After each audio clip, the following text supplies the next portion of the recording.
Donc on va pouvoir commencer la conférence. Alors, avant de donner la parole à Rose, j'aimerais remercier la Friche qui nous a accueillis en fait pendant ce mois féministe. Alors, il y a eu plein d'événements qui ont été organisés par différentes assos, dont GAF, les Colleuses et l'asso Sans Rancune. Et en fait, pour clôturer ce mois, donc là c'est la semaine sur le féminisme décolonial. Donc ce dimanche, à partir de 16h, il y aura un visionnage du film Ouvrir la voie, qui a été réalisé par Alain Zambie. Je ne sais pas si vous connaissez. Voilà. Donc je vais vous présenter Rose. Je ne sais pas si vous la connaissez. Non. Alors Rose, en fait, c'est une ancienne chercheuse en sciences politiques, en histoire. Elle a réalisé de nombreux travaux. En fait, elle s'intéresse au lien, à l'articulation en fait, entre le genre et la politique. Et bien évidemment, son champ d'études s'étend aux sciences sociales, dont les questions contemporaines et bien évidemment la méthodologie. Comme j'ai déjà précisé précédemment, elle a déjà réalisé beaucoup de travaux. Vous avez aussi réalisé un séminaire, un colloque, sur la question du genre, le féminisme avec un S et les mouvements sociaux. Alors, en fait, le colloque qui était, c'était le colloque qui était intitulé Les féminismes noirs en contexte post-impérial français.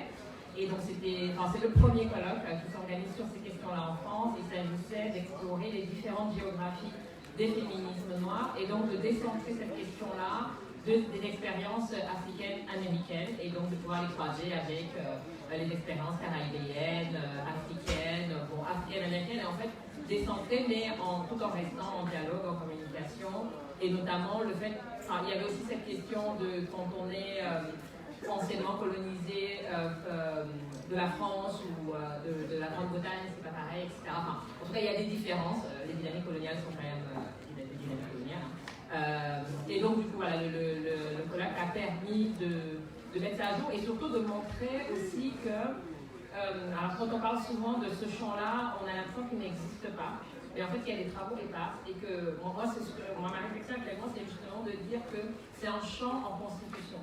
Et en fait, c'est de notre responsabilité à nous, chercheurs et chercheuses, d'essayer d'en faire quelque chose. Alors, vous n'avez pas de cohérent parce que cohérent veut dire à un moment donné organisé et peut-être hiérarchisé.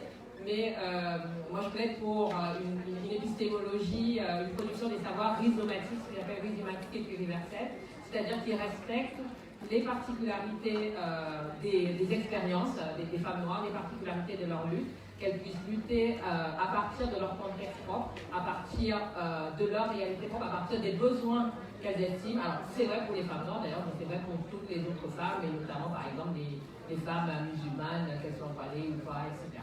Donc c'est un peu cette perspective-là qui est la mienne et qu'on défendait dans le cadre de ce premier colloque. Voilà. Merci pour la précision. Donc vous vous intéressez à la période coloniale et post-coloniale des femmes dans le monde entier. Et bien évidemment, vous avez travaillé sur le Cameroun. Donc je vais vous laisser parler de vos travaux. Et ensuite, ce sera un échange en fait, entre nous deux. Je vais essayer de rebondir sur sa présentation et je pense qu'après il y aura un temps d'échange avec le public. Merci. Et je remercie Rose aussi d'avoir accepté la venue du collectif. Merci encore. Merci à vous de m'avoir invité. Alors, je pense qu'on peut applaudir.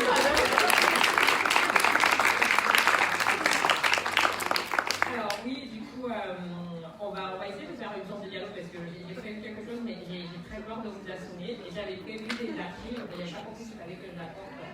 Rapproche. Donc vous ne verrez pas les archives sur lesquelles j'ai pu travailler. Donc, j'ai intitulé la conférence d'aujourd'hui « Décoloniser le féminisme avec un point d'interrogation, les luttes des femmes et le pluriversel ». Alors, pourquoi le point d'interrogation ? C'est parce que en ce moment, il y a beaucoup de discussions autour du fait de décoloniser. Et alors qu'en France, on en est encore à crier aux frais. En fait, dans les espaces notamment anglo-saxons, j'ai des collègues notamment africaines qui en sont à s'interroger sur le fait de prendre cette étiquette-là comme une sorte d'étiquette un peu valide. Donc elles sont déjà loin. Donc c'est pour ça aussi que j'ai aimé décoloniser, parce que voilà, ça reste quand même, ça reste à interroger. Qu'est-ce qu'on met dans décoloniser? Alors quand je parle du plurivers, les idées des femmes et du plurivers, c'est un peu ce que je vous expliquais tout à l'heure, c'est vraiment cette idée de respecter la pluralité des expériences, la pluralité des luttes, la pluralité des stratégies, et qui est en fait une manière de respecter aussi les femmes. Donc l'objectif de mon intervention ce soir, ce sera de nourrir la réflexion justement sur les cadres et les expériences à partir desquelles on pense le ou les féminismes. Et l'idée c'est que, au lieu de s'assommer avec quelque chose de très doctoral, je ferai des longues pauses pour qu'elle puisse m'interroger sur des précisions, pour qu'on puisse avoir une forme de discussion. Et après, j'espère bien que ça nourrira votre réflexion et ça engendrera d'autres questions. Donc le contexte actuel est caractérisé par une exigence de plus en plus forte d'articuler les problématiques raciales à celles liées au genre. En France et ailleurs, on observe une tension entre d'une part la plénitude et la créativité des mobilisations. Alors je reprends des termes de l'historien du postcolonialisme Dipesh Chakrabarty. Et cette plénitude et cette créativité se manifestent notamment autour des slogans comme MeToo, Balance ton corps ou Black Lives Matter. Et donc d'un côté on a cette plénitude-là et de l'autre côté on se rend compte qu'il y a une exacerbation du racisme, une sorte de backlash du racisme et du sexisme qui va s'exprimer à travers les attaques académiques, politiques et médiatiques contre les théories critiques de la race, les études postcoloniales, décoloniales, les études de genre. Si on voulait recentrer, en prenant un exemple qui peut parler peut-être à plus de personnes ici, c'est si on évoque le traitement médiatique dégradant relevant de la mythologie noire que subit Assa Traoré, qu'on peut considérer comme la figure symbole de ce que la chercheuse Mme Fatonian a appelé le printemps racial français.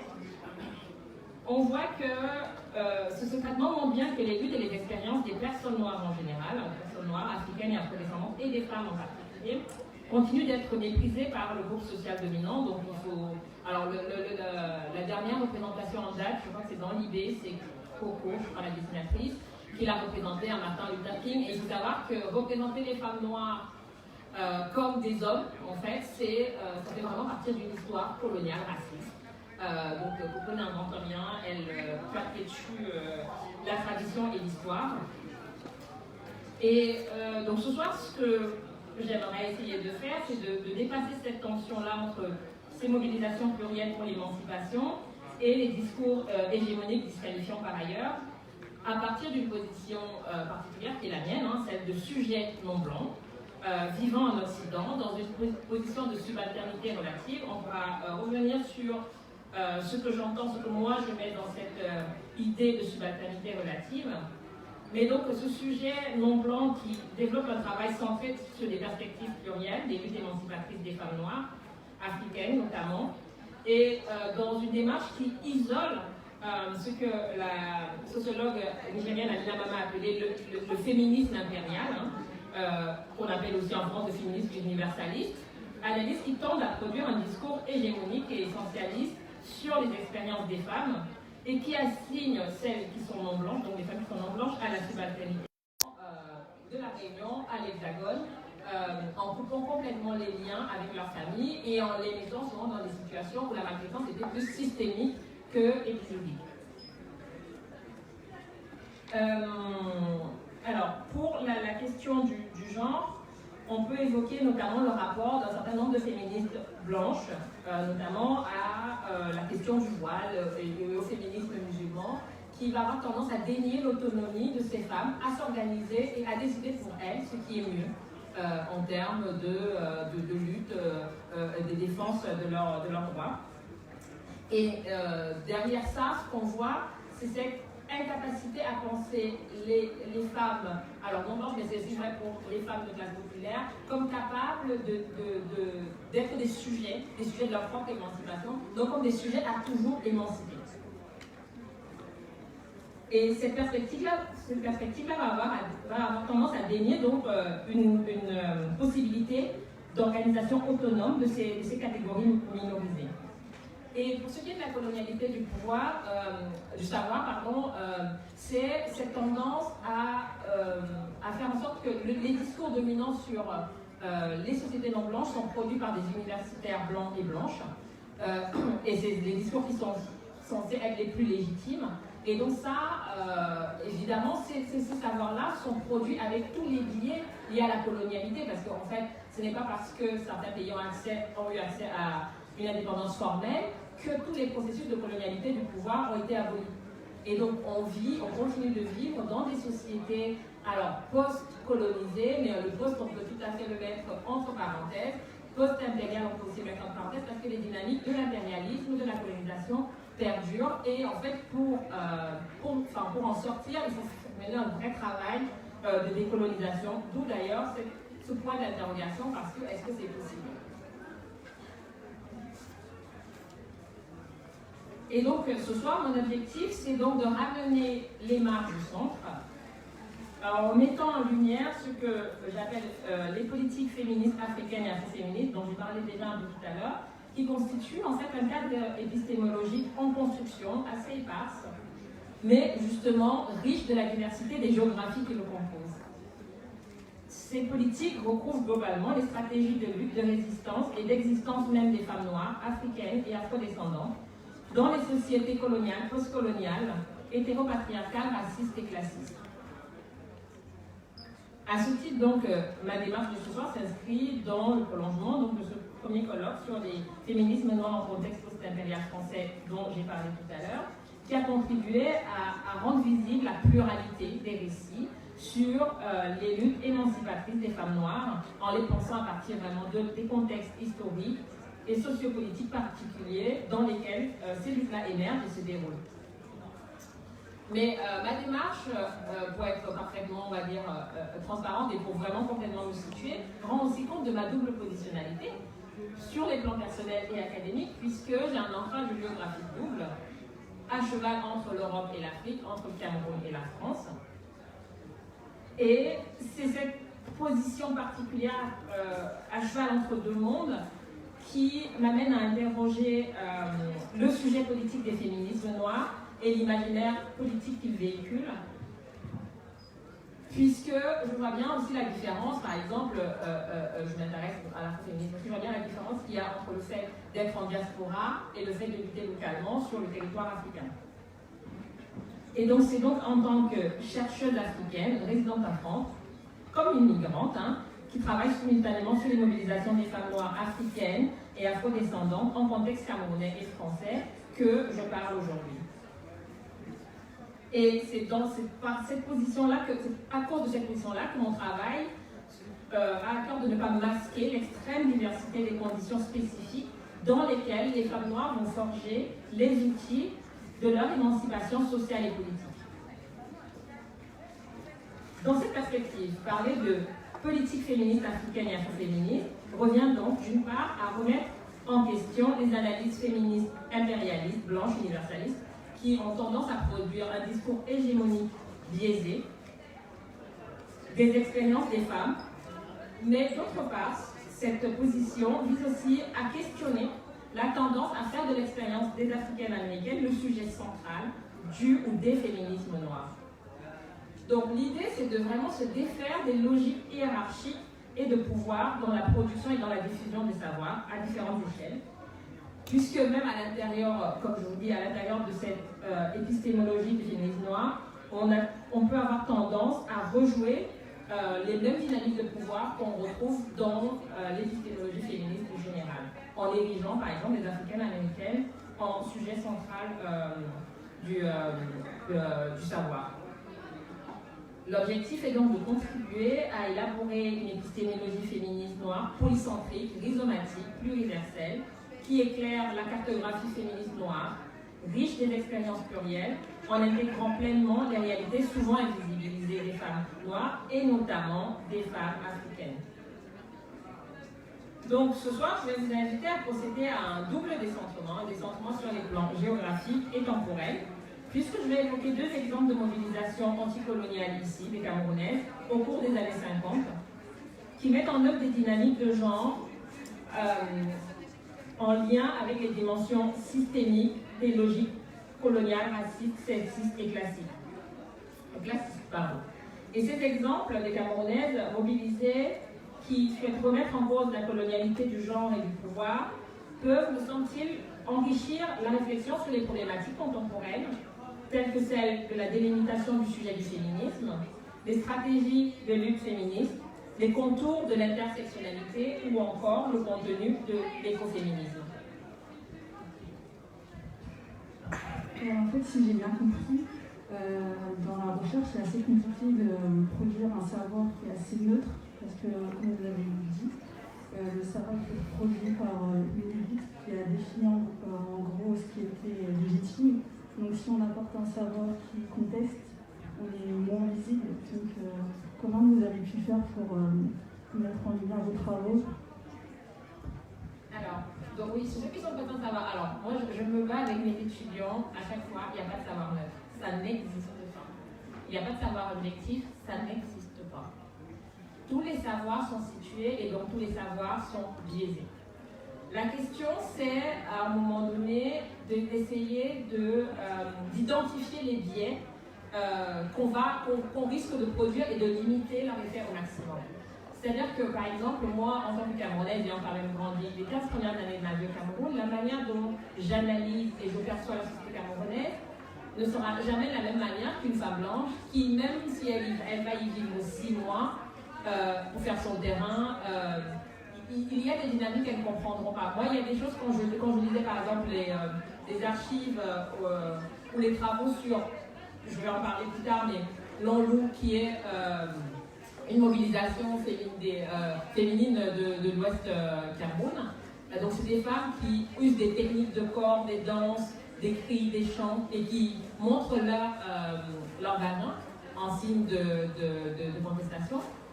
Quand je lisais ça, quelque part je ne découvrais pas quelque chose parce que moi j'ai grandi dans une société où on savait que l'expression ultime de la colère d'une femme, c'est justement de montrer sa nudité.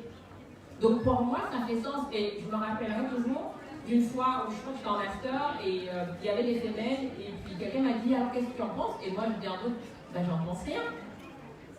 Et elle me dit mais ça ne te choque pas ou je comprends pas. Je dis mais elles montrent leur sein. Moi je viens d'une société où on montre son vagin quand on est fâché. Donc bon, je veux dire pour moi ils n'avaient rien inventé, il n'y avait rien de. Enfin, pour moi c'était elles sont fâchées, elles montrent leur sein quoi. Enfin, il n'y a pas de quoi non plus. Donc il y a vraiment toutes ces dynamiques là. Et le problème qui se pose, c'est quand on est par exemple une femme noire africaine et qui travaille sur l'Afrique, parce que comme c'est un savoir qui est présenté par une élite, qui est souvent une élite blanche, il faut le dire, on est toujours soupçonné d'être trop proche de nos sujets. Bon, évidemment que je suis proche de mon sujet. Et c'est peut-être ça qui fait aussi que je vais avoir un point de vue particulier, mais c'est un point de vue que je défends.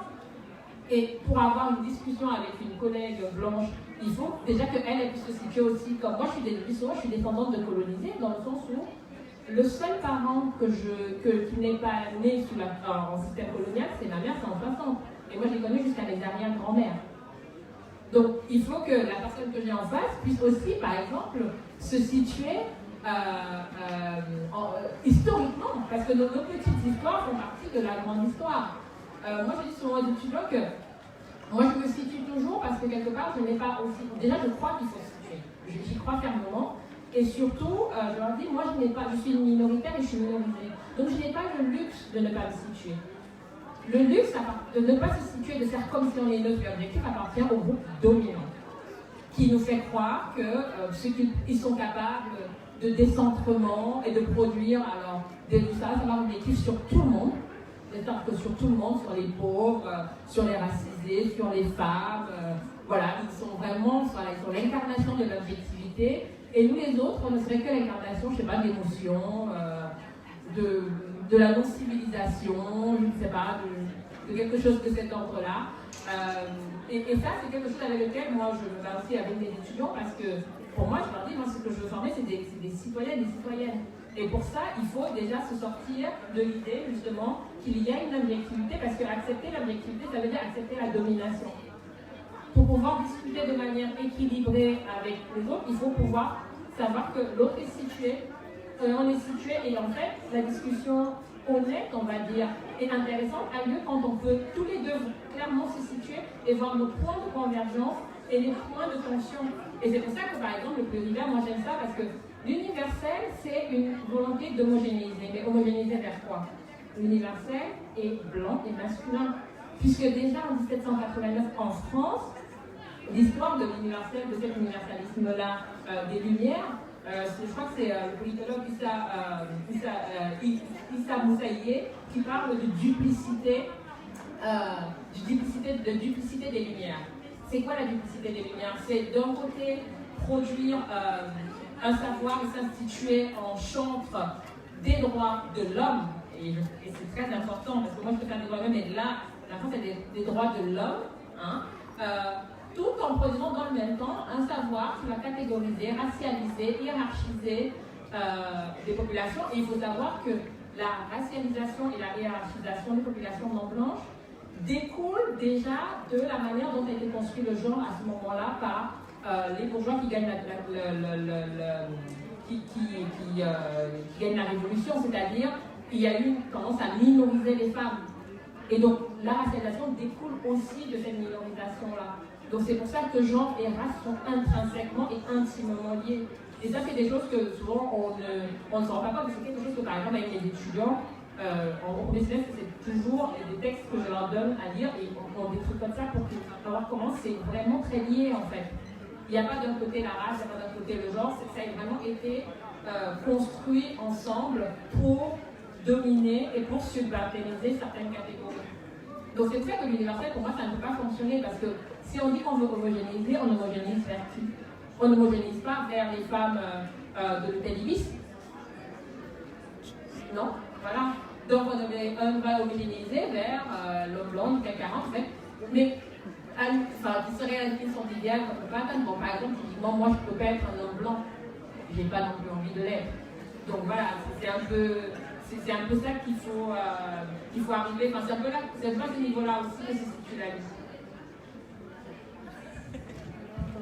Comment, pendant les années 40, la colonisation en fait, a transformé la vie politique des femmes noires et comment elles ont pu, malgré cela, entrer en lutte et essayer d'accéder à des droits? Tu es excellente pour répondre à la question. Alors, du coup, là, on va commencer. Donc, je vous ai parlé tout à l'heure, j'ai dit, voilà, je prendrai. En fait, je vais prendre deux exemples de mobilisation des Camerounaises au cours des années 50. Et donc le premier exemple que j'ai évoqué ici, c'est les discours et pratiques intersectionnelles et transnationales de l'anticolonialisme féminin camerounais. Donc, autour des années, entre les années 46 et 50, il y a un certain nombre de Camerounaises, des Camerounaises alors lettrées, donc c'est des catégories coloniales ici, vont mettre en place des organisations qui visent à transcender les hiérarchies coloniales et donc à dénoncer la colonialité des genres. Alors, qui sont ces Camerounaises lettrées-là? C'est des femmes qui appartiennent à un très petit nombre d'Africaines qui ont été scolarisées dans les institutions coloniales. Et le fait d'avoir été scolarisées dans les institutions coloniales leur procure un statut très particulier qui articule un privilège social relatif et un maintien d'une subordination au croisement du genre, de la race et de la classe. Donc, par l'instruction coloniale, elles accèdent à la catégorie de l'élite colonisée, qui est une catégorie qui concerne une infime minorité de colonisés. Mais l'accès à ce statut perpétue néanmoins la minorisation sociale et politique des femmes, puisqu'il y a un très faible pourcentage de populations colonisées qui sont scolarisées, hommes et femmes compris. Mais il se trouve que dans un rapport de 1923, un rapport des textes coloniales françaises de 1923 au Cameroun par exemple, ce rapport indique que le taux de scolarisation des filles est de 2,76%. Donc vous voyez comment en fait à la fois elles appartiennent à une élite, mais elles appartiennent quand même à une minorité. Et ensuite, ce qui est intéressant, c'est qu'en plus, au moment où on met en place l'instruction féminine, cette instruction vise prioritairement à réaliser l'idéal type de la domesticité coloniale. Cet idéal type, c'est ce que les autorités coloniales ont appelé le couple évolué, à savoir un couple formé d'un homme et d'une femme instruite, censé représenter le modèle de la civilisation.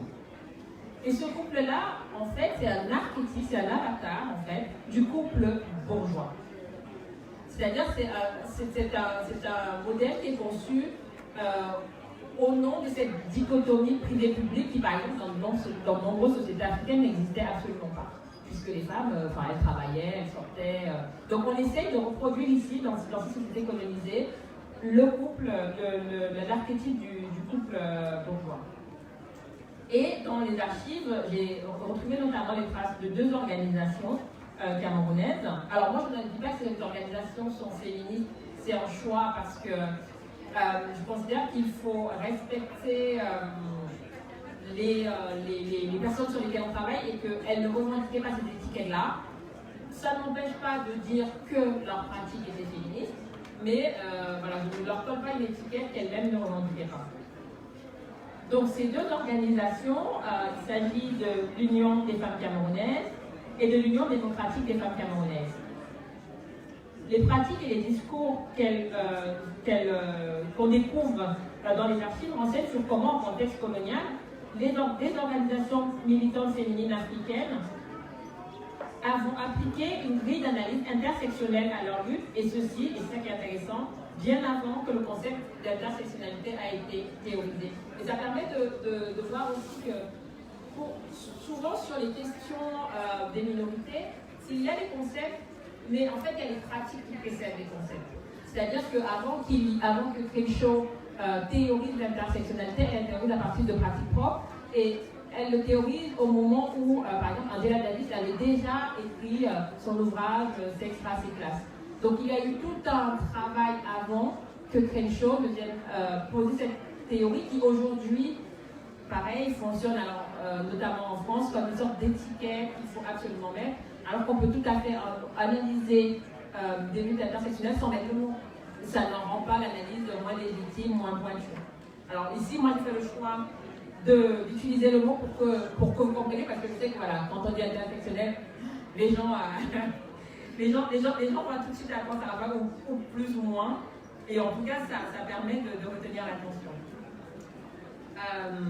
Et donc les dirigeants de ces 2 organisations vont élaborer un projet d'émancipation collective qui s'appuie sur, donc, comme je dis, des discours et des pratiques intersectionnelles et une mobilisation transnationale. Il s'agit ici, alors je reprends un terme plutôt québécois, parce que je n'arrive pas à trouver le mot en français, d'empouvoirer les marques, on va dire renforcer les capacités des marques. Mais je préfère empouvoirer, je trouve que c'est plus fort. Et donc, dans leur mobilisation, ces femmes qui appartiennent donc à l'élite urbaine lettrée vont mêler les problématiques propres à leur catégorie sociale, à leur statut, à celles des catégories plus précaires. Elles dénoncent notamment la citoyenneté capacitaire qui exclut globalement les femmes africaines de l'espace politique. Alors, on va faire un petit point pour vous expliquer rapidement ce que c'est que la citoyenneté capacitaire. En 1946, après la Seconde Guerre mondiale, l'histoire dit, voilà, De Gaulle, il a dit, les Africains, voilà, je vais vous apporter la liberté, blablabla. Bref. En fait, dans les faits, ce qui se passe, c'est que la France et l'Angleterre d'ailleurs aussi mettent en place un système de citoyenneté qui est gratuit. Et il faut en fait, la citoyenneté n'est vraiment dévolue qu'à une infime minorité de colonisés qui sont considérés comme des auxiliaires de la colonisation. Parce que le but, évidemment, n'est pas de mettre un terme au système colonial. Le but est de lâcher un peu de l'air pour que le système puisse perdurer. Et donc, dans les catégories qui avaient le droit de vote, il y avait les commerçants, il y avait les personnes qui devaient savoir lire et écrire. Et si on se rappelle ce que j'ai dit sur le nombre de femmes qui avaient été insultées, qui savaient lire et écrire, on se rendait bien compte que c'était un peu compliqué pour les femmes. Et puis, il y avait les chefs, sachant qu'à l'époque coloniale, il était impensable pour les autorités coloniales que les femmes soient chefs. Donc, parce que voilà, ils venaient avec leur idéologie bourgeoise, des femmes à la maison, etc. Et donc, on se retrouve avec une citoyenneté où il y a une infime minorité de personnes qui sont en mesure de pouvoir voter et de pouvoir se représenter. Et parmi ces personnes-là, il y a très peu de femmes, voire pas de femmes du tout, puisque, par exemple, dans une archive, je vais dire qu'en 1951, l'autorité coloniale essaye d'élargir un peu le nombre de votants, et ils accordent notamment le droit de vote aux femmes mères de 2 enfants, nés au moins pour la France. Sauf que, justement, ce qui est intéressant, c'est que dans l'archive, une des organisations dit, alors le décret, la loi a été votée, mais en fait, les autorités coloniales au Cameroun ont tout fait pour retarder le décret d'application, de telle sorte que les femmes n'ont pas pu voter aux élections de 52. Donc il y a non seulement des lois qui sont discriminatoires, mais il y a aussi les pratiques discriminatoires. Et ça, je pense que c'est intéressant d'avoir ça, c'est pour ça que je vais faire vraiment sur l'histoire, d'avoir ça en tête parce que ça permet aussi de penser à la société contemporaine où parfois on va vous dire qu'il y a les lois, mais en fait il y a les lois, elles peuvent être discriminatoires ou l'être un peu moins, mais il y a les pratiques en fait. Et les autorités coloniales, l'État, c'est l'État qui a la puissance. Et donc l'État peut avoir la puissance de mettre en place des pratiques discriminatoires. Donc ça, c'est vraiment, enfin, en tout cas sous le joug colonial, c'était monnaie courante. C'était vraiment, enfin, les autorités coloniales passaient le temps à violer leurs propres lois. C'est assez intéressant. Donc, pour revenir donc à nos militantes mobilisées, elles revendiquent également l'égalité des droits sociaux entre les métropolitaines et les africaines, parce que donc du coup, la minorité, on va dire, privilégiée entre guillemets, d'africaines qui a accès à des emplois institutionnels, ne bénéficient pas du même régime social que les femmes métropolitaines blanches, notamment en termes de congé maternité, en termes d'assurance sociale, etc. En gros, ce que ces personnes-là demandent, c'est qu'on applique dans l'espace colonial camerounais et dans l'ensemble de l'espace colonial africain-français le régime des droits sociaux de 1945, qui s'applique en France. Elle dénonce aussi l'insuffisance des infrastructures sociales et sanitaires pour les colonisés, la dégradation des infrastructures destinées aux colonisés, et là c'est intéressant, elles vont dénoncer également le harcèlement des marchands ambulantes, donc qui sont des catégories beaucoup plus précaires qu'elles, et le manque de modernisation agricole dans les campagnes, parce qu'elles disent que ce manque de modernisation maintient les populations rurales, et particulièrement les femmes qui étaient les principales agricultrices vivrières, dans des conditions de vie précaires. Donc elles ont vraiment un discours, qui porte des revendications qui croient des différentes catégories sociales, et c'est une véritable volonté qu'elles ont de ne laisser personne en marge. Et on est dans les années 50.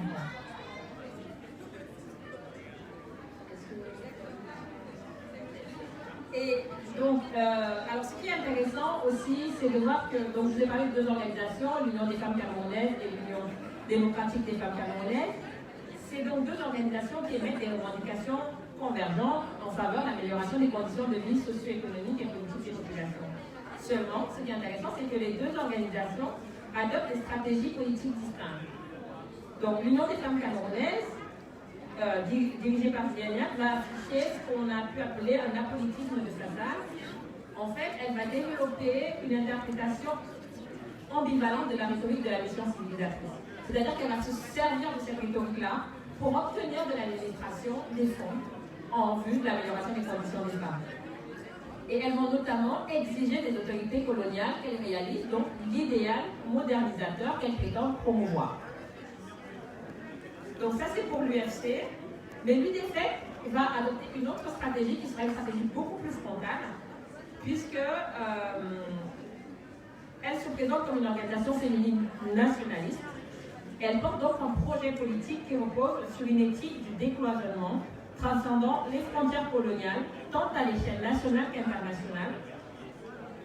Donc au niveau national, c'est une organisation qui invite l'ensemble des Camerounaises, quelle que soit leur classe sociale, leur appartenance religieuse, les groupes claniques, socioculturels et même les classes d'âge, à se réunir pour lutter contre la colonisation.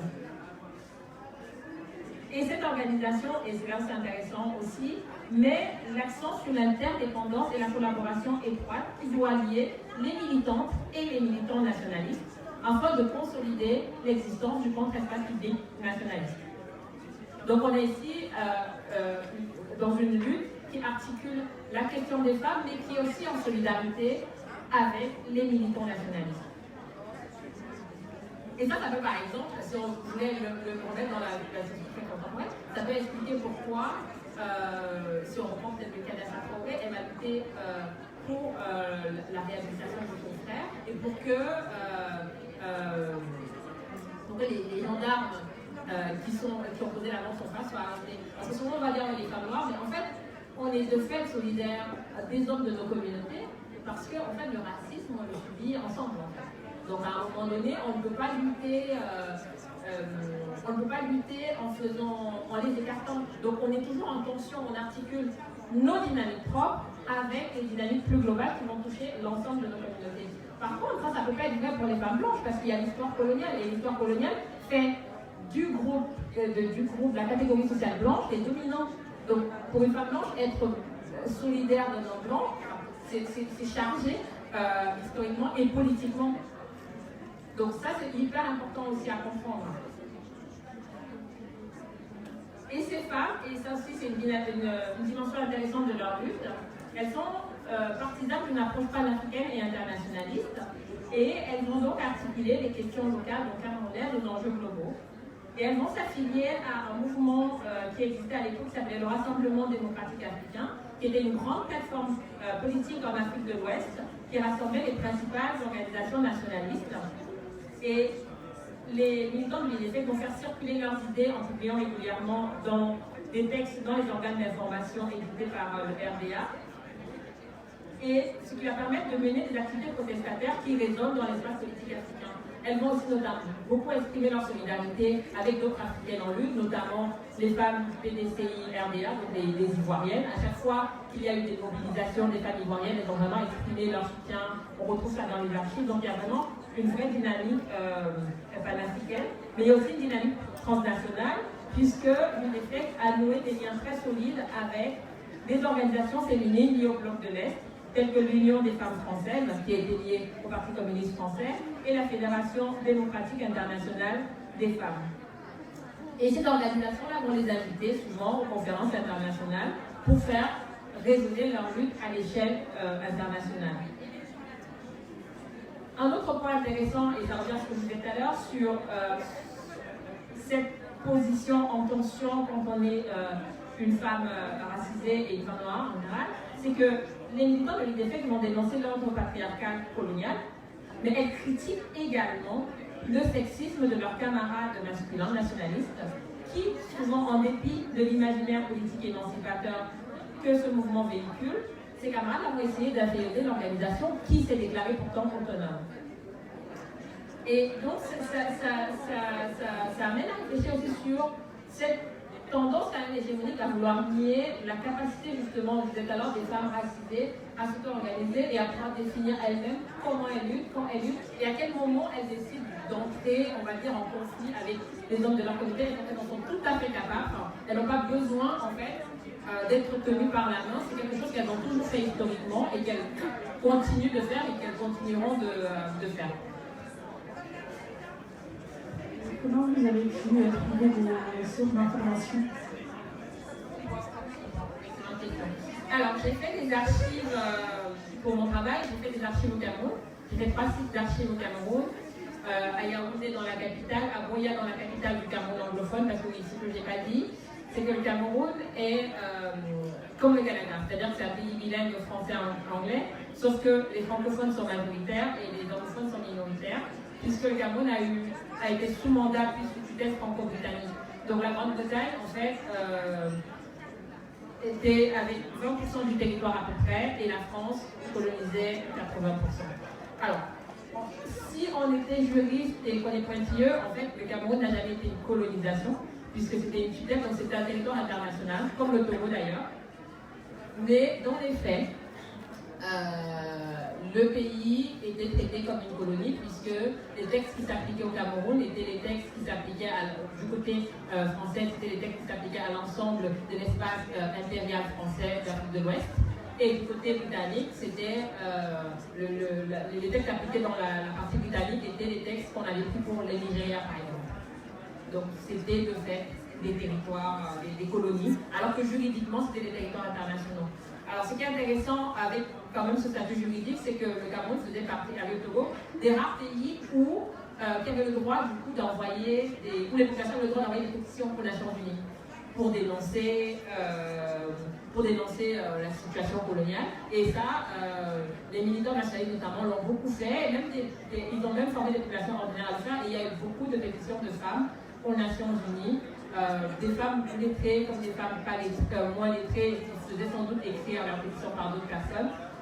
Et ça, c'est aussi intéressant quand on pense en termes de mobilisation des femmes et en termes de mobilisation nationale, comment, voilà, dans les années 40, 50 et même déjà dans les années 20, des femmes en Afrique se sont mobilisées et ont envoyé des pétitions aux Nations Unies.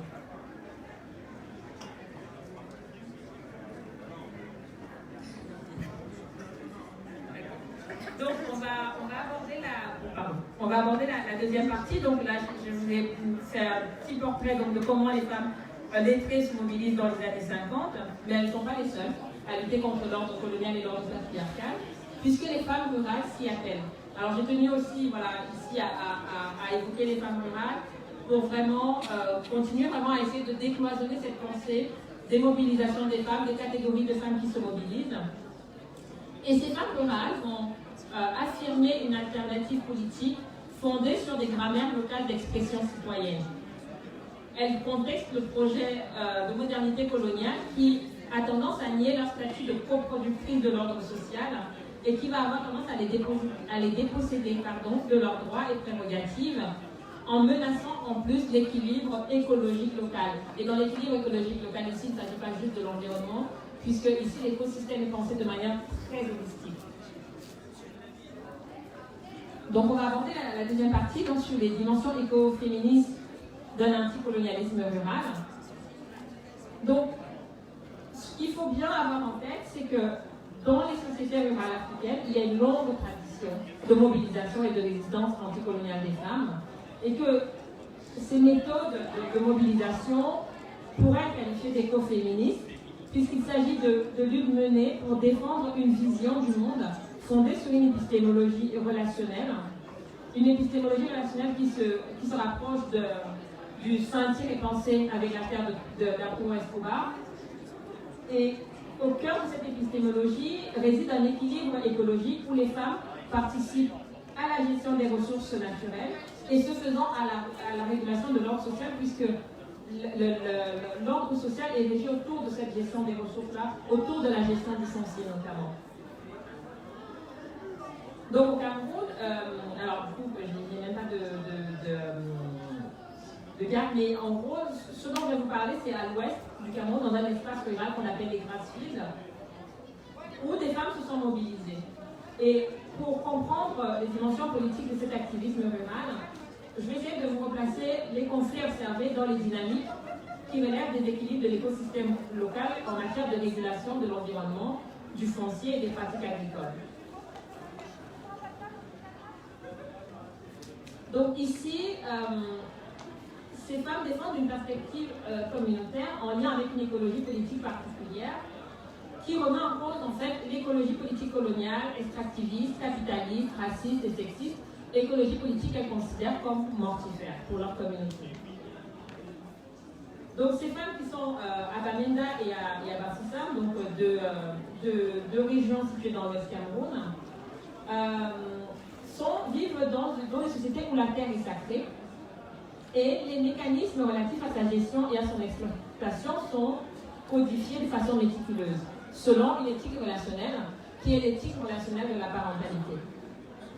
Alors l'éthique relationnelle de la parentalité ici est une notion qui traduit la responsabilité partagée entre les femmes et les hommes quant à la gestion des affaires domestiques, comme la gestion des affaires des ressources de la communauté. Donc les deux pôles sont toujours impliqués dans la gestion des affaires, que ce soit la gestion des affaires domestiques, que ce soit la gestion des affaires de la communauté, et même à un niveau politico-religieux suprême.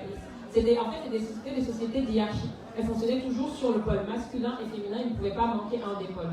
Donc il y avait toujours une femme à chaque strate du pouvoir. Il y avait toujours des représentations des femmes.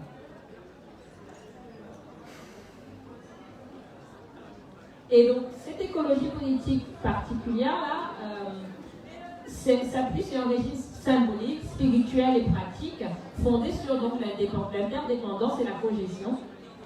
Et à cet égard, donc, les femmes et les hommes participent conjointement à l'organisation de l'ordre social et au maintien de l'ordre social.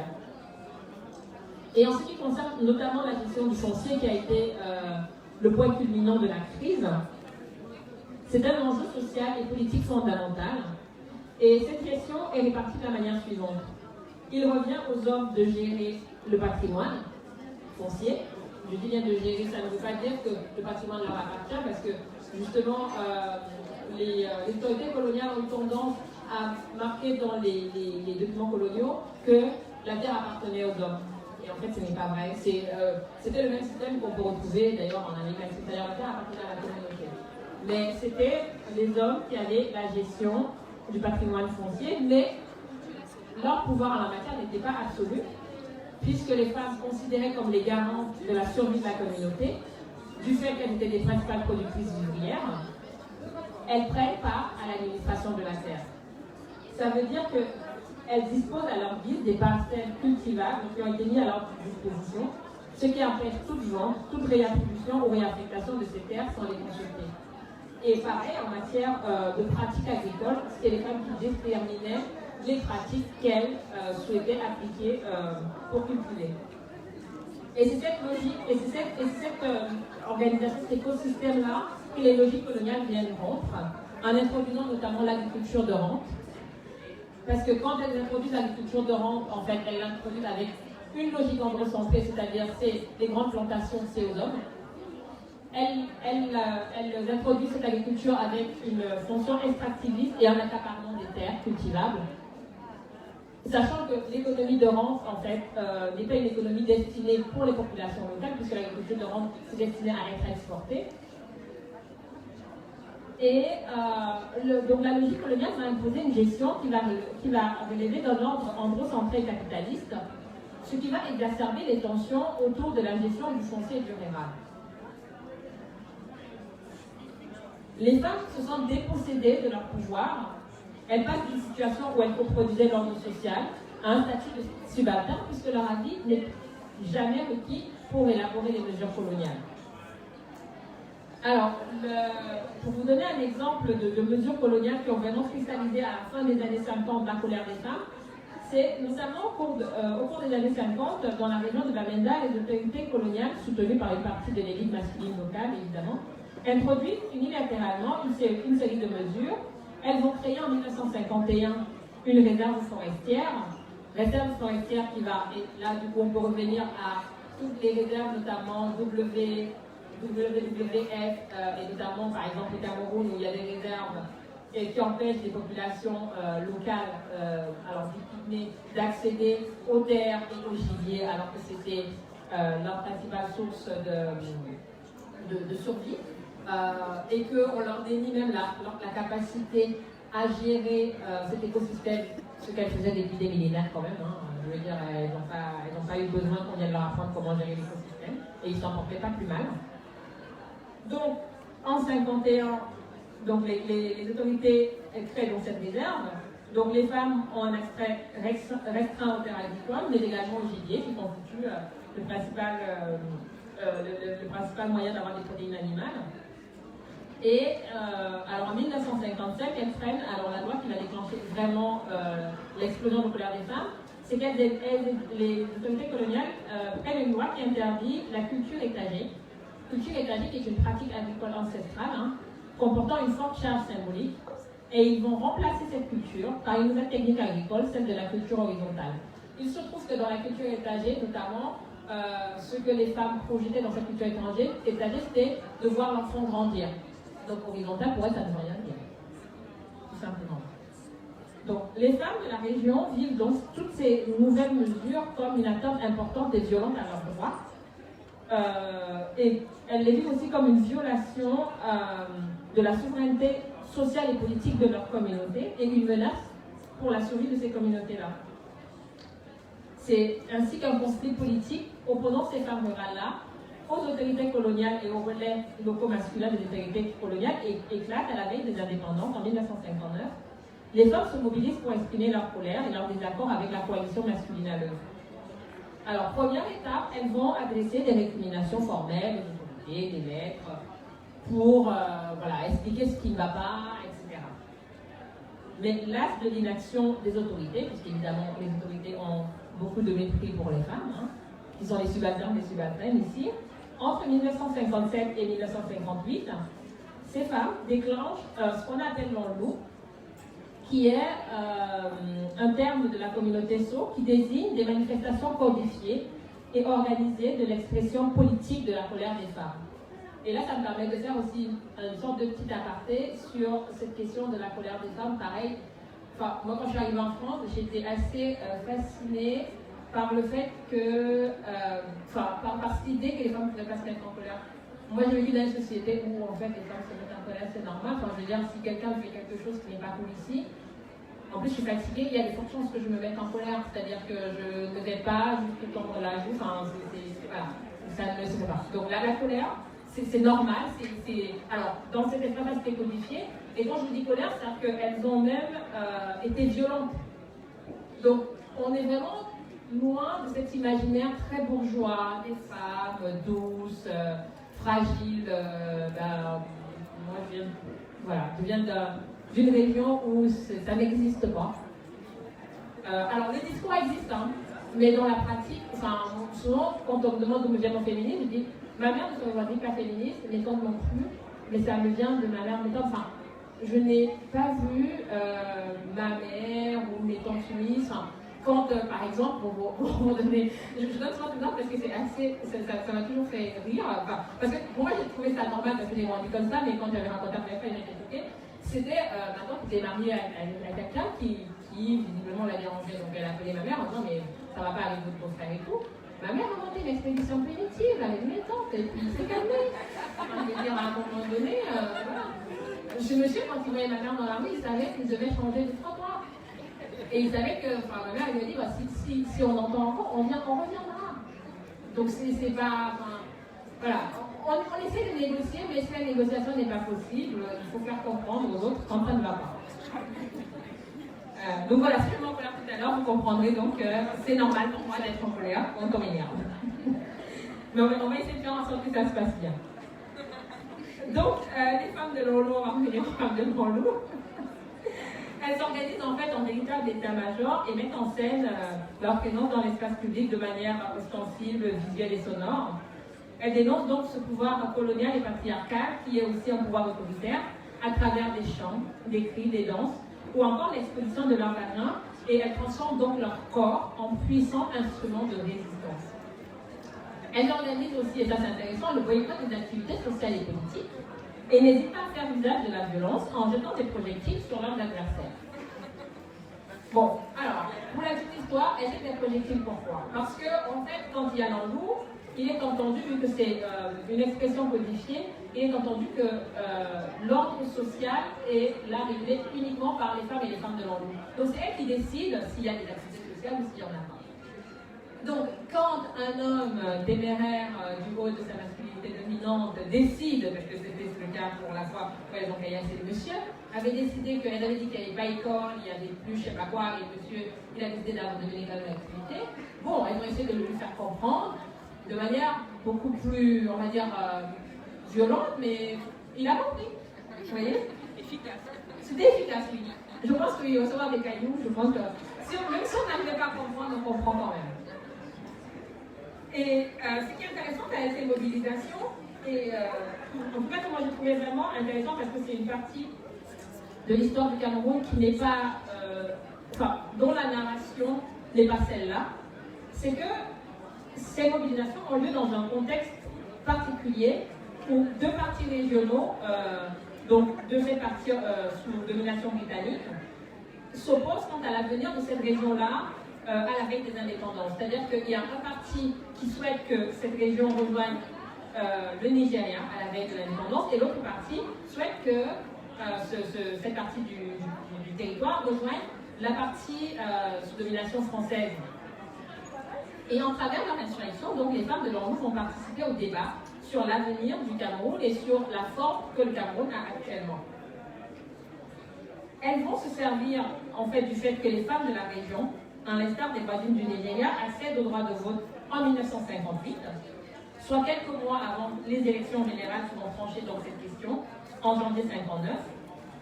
Et donc, dans ce contexte préélectoral, elles vont prendre fait et cause pour le KNDP, qui est le parti qui souhaite la réunification avec le territoire sous domination coloniale française. Il faut dire que les dirigeants de ce parti n'ont pas hésité à apporter leur soutien logistique à ces femmes-là et à respecter leurs consignes. Alors, autre petite parenthèse qu'il faut absolument que je fasse, parce que ça va permettre de réfléchir, je pense sans doute, à une question qui hérisse le poil aussi. Enfin, ça fait partie des choses que je ne comprends pas en France, pourtant ça fait plus de 20 ans que j'y suis, sur la non-mixité.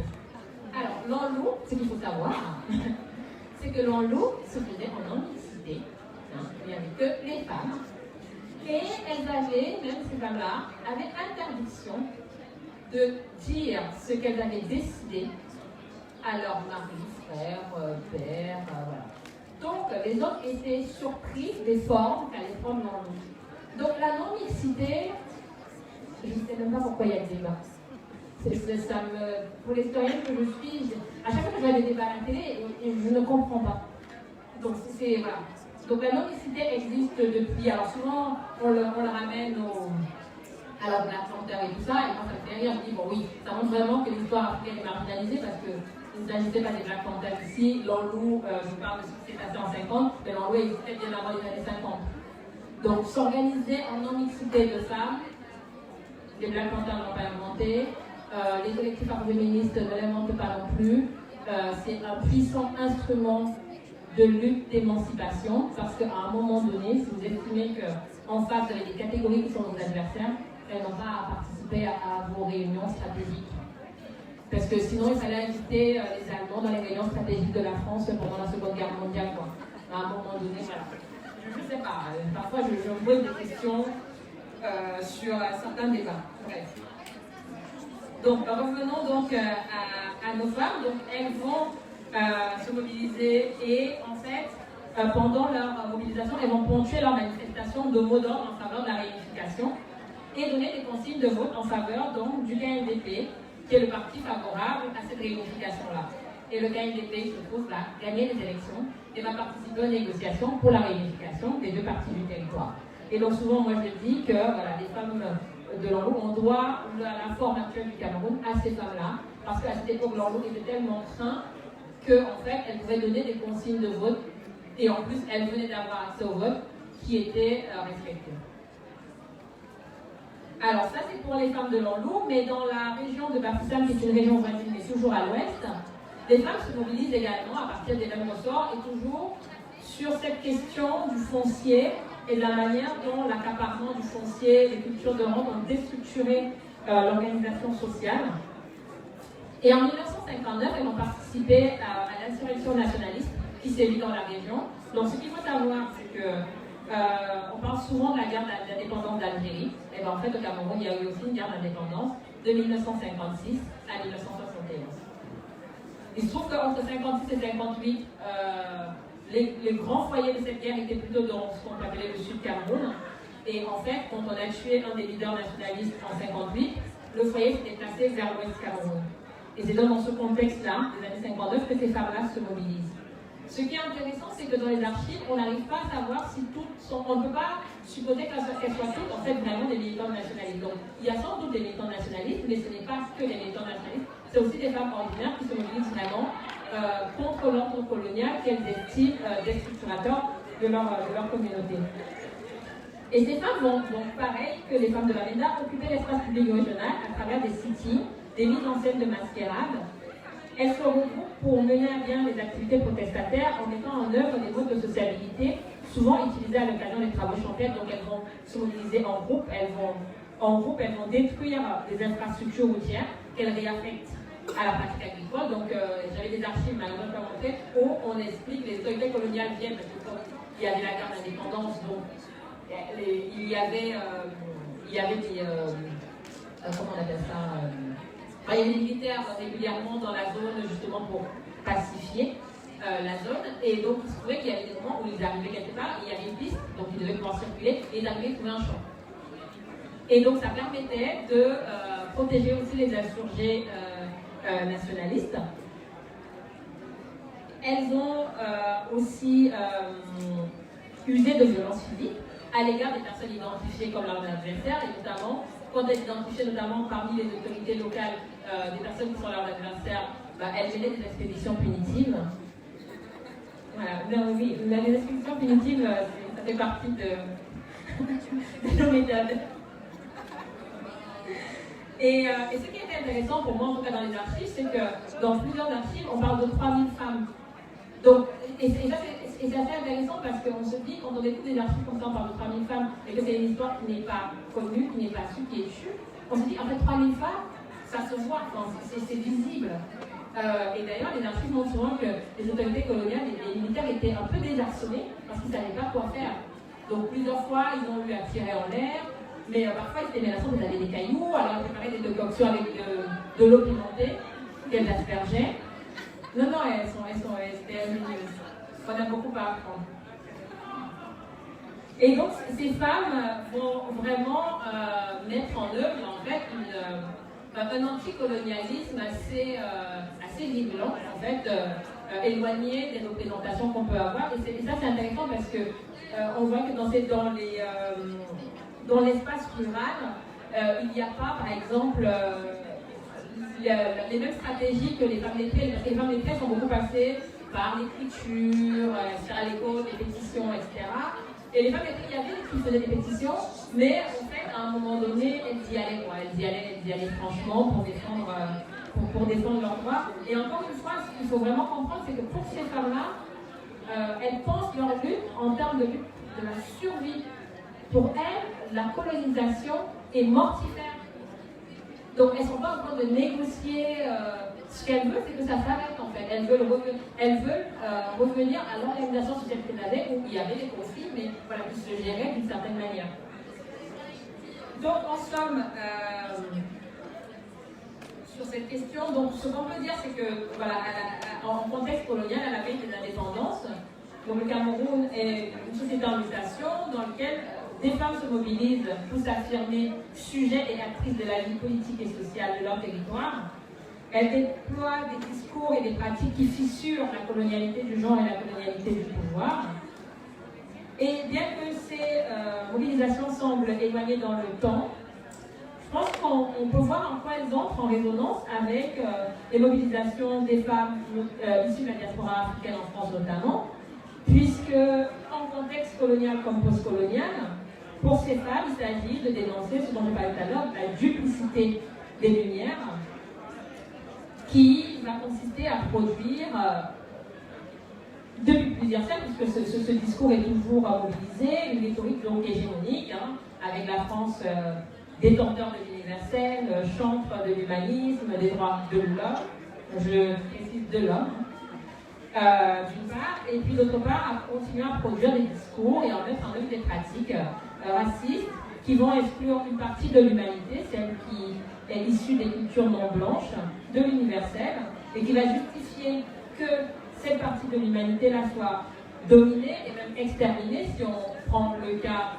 alors, que ce soit du Canada ou des États-Unis, parce que c'est les Européens qui sont allés coloniser ces territoires-là, parmi lesquels les Français, donc voilà. Et donc, on peut se poser la question de comment sortir de manière effective et efficace de la colonialité.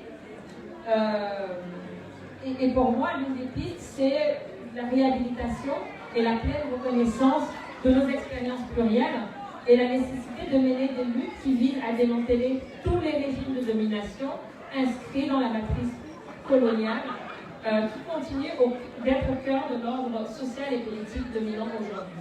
Je vous remercie.